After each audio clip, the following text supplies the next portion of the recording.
Penyajian data dalam bentuk tabel. Penyajian data. Penyajian data adalah upaya untuk menampilkan atau memaparkan data yang didapatkan secara visual. Tujuannya mempermudah proses pemahaman dan analisis data yang jumlahnya banyak merupakan alasan mengapa perlu disajikan. Penyajian data tabel. Tabel memiliki fungsi untuk memaparkan data yang terlalu detail dan rumit kalau hanya disampaikan dalam bentuk teks saja. Memaparkan data dalam bentuk juga dapat membantu pembaca untuk langsung memahami informasi penting dari data itu dengan cepat. Penyajian data dalam bentuk tabel terbagi menjadi 3. Yang pertama, tabel baris dan kolom. Jenis tabel ini digunakan untuk menginformasikan nilai data tunggal dan hanya mengandung satu data saja. Contohnya, dapat kita lihat pada gambar di samping, di mana hanya terdapat satu data saja. Yang kedua adalah tabel kontingensi. Kalau di jenis sebelumnya hanya ada satu kelompok data saja, pada tabel kontingensi terdapat lebih dari satu data. Dengan begitu, kita dapat melihat perbandingan ataupun hubungan dari dua kelompok yang berbeda.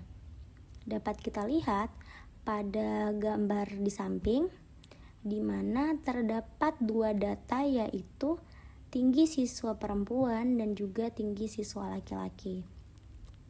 Selanjutnya adalah tabel distribusi frekuensi. Pada jenis tabel distribusi frekuensi, data yang disajikan berupa interval yang memiliki frekuensi atau banyak datanya masing-masing.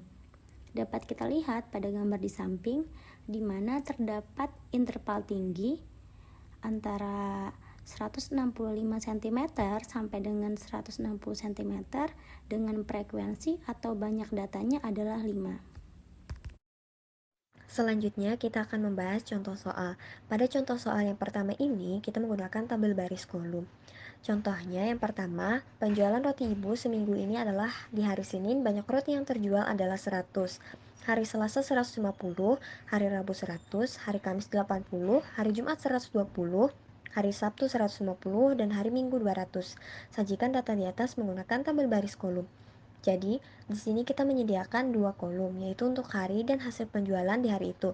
Kita sesuaikan hari tersebut dengan hasil penjualan di hari tersebut. Contoh hari Senin adalah 100, hari Selasa 150, hari Rabu 100, hari Kamis 80, hari Jumat 120, hari Sabtu 150, dan hari Minggu adalah 200. Untuk contoh soal yang kedua menggunakan tabel kontingensi. Untuk contohnya, banyaknya siswa dari SMPN Banjarnegara yang ditujukan pada tingkat kelas dan jenis kelaminnya adalah kelas 7 SMP dengan laki-laki 50 siswa dan wanita 60 siswa. Kelas 8 SMP dengan jumlah laki-laki 45 siswa dan wanita 60 siswa. Kelas 9 SMP dengan jumlah laki-laki 65 siswa dan wanita 70 siswa. Sajikan data di atas dalam bentuk tabel kontingensi. Dalam bentuk tabel kontingensi, kita menyediakan 3 kolom untuk nama kelas, pria, dan wanita. Lalu, setiap tabel diisi sesuai data yang ada pada soal, yaitu di kelas 7 SMP ada 50 pria dan 60 wanita.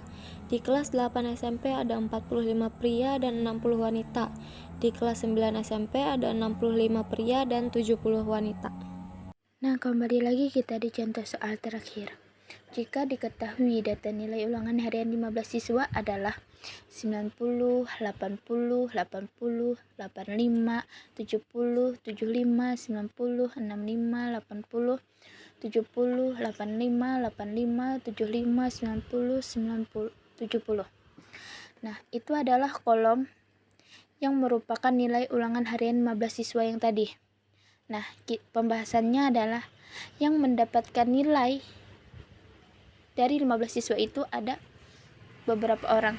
65 adalah 1 siswa, 70 adalah 3 siswa, 75 adalah 2 siswa, 80 adalah 3 siswa, 85 adalah 3 siswa, 90 adalah 3 siswa.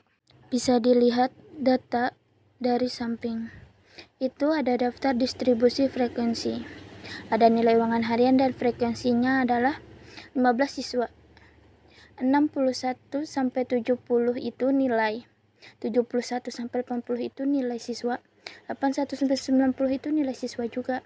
Dan frekuensinya ada beberapa orang yang dapat nilai siswa harus sama dengan jumlah yang telah tertera di pembahasan yang tadi. Nah, itu kan frekuensinya tuh ada 15 siswa. Nah, frekuensi itu termasuk siswa yang akan kita cantumkan dengan nilai 61 sampai 70 tadi. Yang dapat nilai 61 sampai 70 itu ada 4 siswa, 71 sampai 80 itu ada 5 siswa, 81 sampai 90 itu ada 6 siswa. Nah, bisa dilihat dari kolom-kolom yang telah kami sampaikan. Sekian presentasi dari kami. Terima kasih.